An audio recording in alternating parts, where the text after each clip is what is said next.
G'day guys. So as you can see, we're doing a bit of fencing work today, upgrading our fences. As a lot of you are already aware, we have a 2-year-old wild-born dingo here on the farm that is part of our pack, and his name is Cruiser. We love him to bits and we want to make his life as awesome as possible.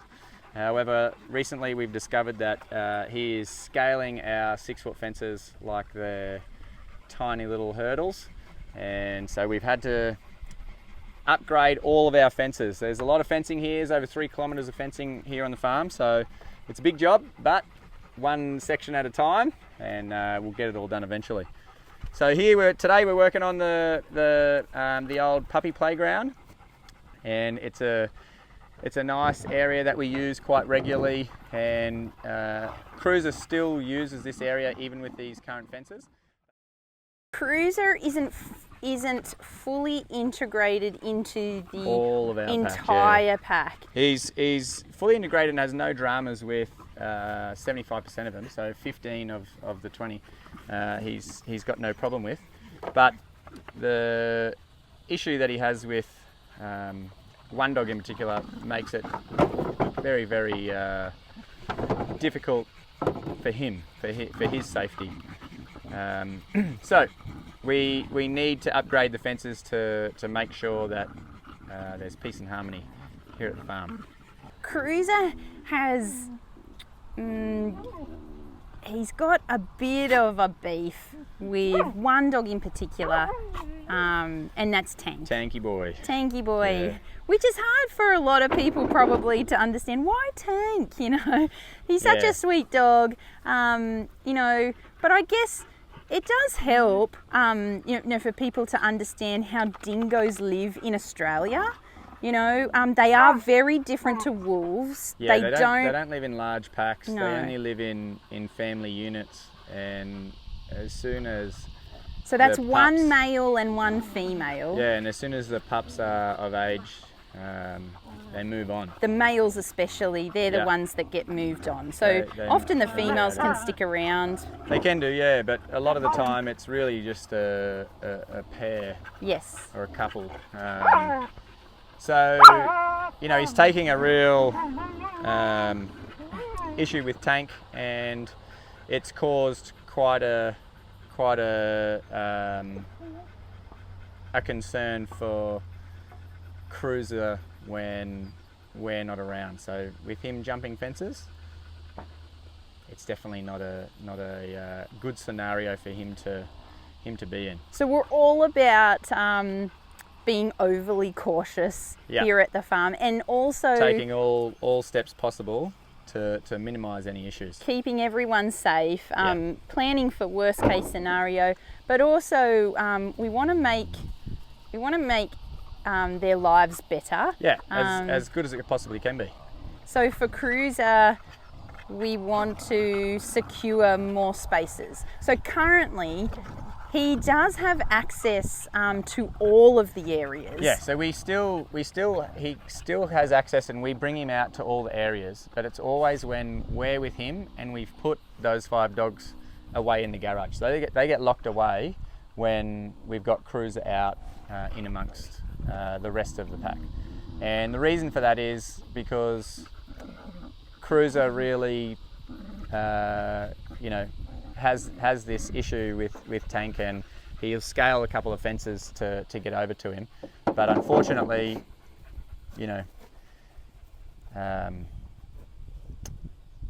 he's picked on Tank.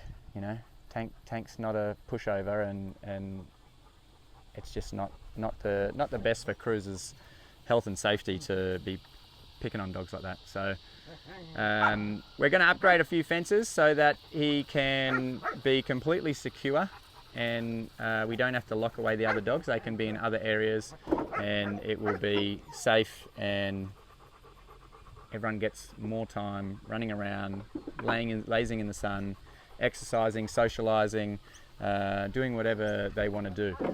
So we've started on one of the paddocks over there, which is quite a big one. It's about a 350 metre run. This one's only a small run. It's probably only 150 metres in total. But it was a smaller fence, so we're going a higher extension. And we're almost done. We've been working on this for a bit over a week now, almost 2 weeks actually. And I had my dad come down and his mate Johnny, who were here for 10 days. And they were working like Trojans. They were absolutely amazing. We got a heap of stuff done, and I'm pretty sure, even though they worked really hard, they had a really good time coming down, hanging out here at the farm and helping me with some of these jobs. And today I've got Sam's dad in the background. I've got my brother-in-law helping us out. And hi, Nick. Hello. We're just continuing on and just tackling little sections at a time. This particular one, we've put a deck in this shelter. We've boxed up the sides, so it's now completely waterproof and it's off the ground. It's actually a really nice space in there now. All the dogs love it. As you can see, they're all underneath there, lying down. They're inside. It's a good area to get out of the shade, get out of the weather if we've got bad weather. And now with these high fences, it's more options for us to either separate dogs when we've got cruiser out in other sections, or we can have cruiser in here with a couple of dogs without putting those other 5 dogs in a garage. They can be out in a paddock and outdoors and still being a part of what's going on. So it's going to be a lot more practical, a lot easier for us to manage the pack dynamics and the relationships. And the only issue that I have is some of this stuff is really difficult to put up by yourself. So that's why I've got a few people helping me out, and we're on the home stretch as far as this paddock's concerned. And yeah, I'm pretty excited about it. It's been quite wet. It's the first day that's been sunny, so it was really muggy and really hot. It's about 32 degrees today. But the dogs have been with me the whole time. I thought for sure in some of these really hot days, they would take off and want to go find some shade somewhere, but they've just hung out with me the whole time, you know, which is pretty cool, because it just goes to show it doesn't matter what you're doing, doesn't matter where you are, they just want to be with you, they just want to hang out, they just want to spend time with you. So it's kind of cool. I'm glad that you know, they have all been hanging out, because otherwise I'd start to feel guilty that if they didn't hang out with me here while I was working, then I wouldn't be working as much and want to hang out with the dogs more. So it's been a good little balance. Cruiser's been out with us, working with me for a bit of it. We have him out running around, and the group that he is freely socializing with, he has fantastic relationships, and there are no concerns whatsoever. And he really gets a lot of joy and benefit from that social time. You can see that the bonds that he's creating are getting stronger and stronger each time. We haven't yet done any formal introductions with Moose and Cruiser, mainly because Moose is only very new, and you know, we want to try to have the best possible outcome for Moose and Cruiser to get along. But Moose is another male, so we just need to be mindful that it may just be against Cruiser's DNA to accept more males into his pack. But we'll see.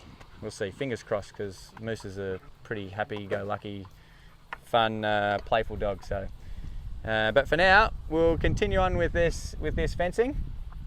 Once this is all completed, then yeah, we will be able to house Cruiser in 3 separate locations, rather than the only fence that we currently have that can hold Cruiser is the old tennis court, which is the big sports pool on the old tennis court. So if we're not out with Cruiser, unfortunately that's where he has to go, because he just scales these fences, the 6-foot fences, like they're nothing. And yeah, we just don't want to risk any altercation happening when we're not right there with him to manage it.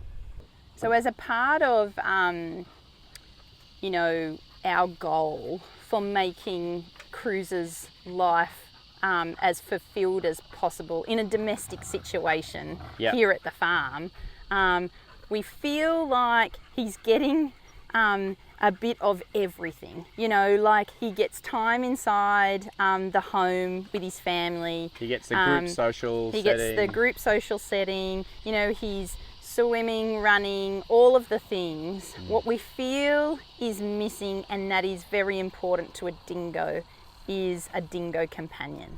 Yeah.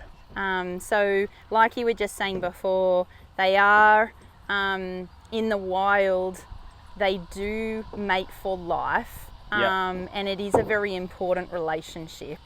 Now, what we're hoping to do is find a companion for Cruiser to spend with 24/7, and to add to his already, you know, like things are not going to change otherwise here at the farm, but it's just going to add to his life. Exactly.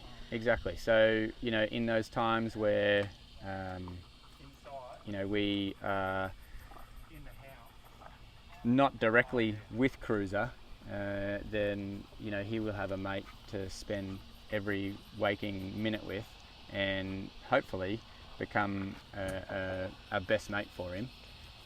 And which will be as close as possible to how he would have lived at this age in a successful life in the wild. You know, he's 2 years old now, he's becoming a mature dog, and this is usually when they would settle down with a companion. Yeah, and we're not talking about getting a mate to breed with at all. No. Cruiser's been desexed, and Obviously. the other dingo we're getting would also be desexed, but it's more, it's just a companion to spend, you know, to talk dingo. To walk through life with. Yeah. So it's something that, you know, we always had in mind when, even before we got Cruiser, when we were talking about adopting a dingo, we knew that we wouldn't be able to just get one. They would need to be a pair. So yeah, we just need to upgrade the fencing, make sure everything's in order so that we can find Cruiser a buddy. So we're very excited about upgrading these fences so Cruiser can have a lot more freedom and a lot more space to roam around and enjoy. So we're excited to get this fencing job sorted. We've got 2 sections almost complete. Hopefully by the end of this week we'll have two additional sections for Cruiser to keep on improving his quality of life.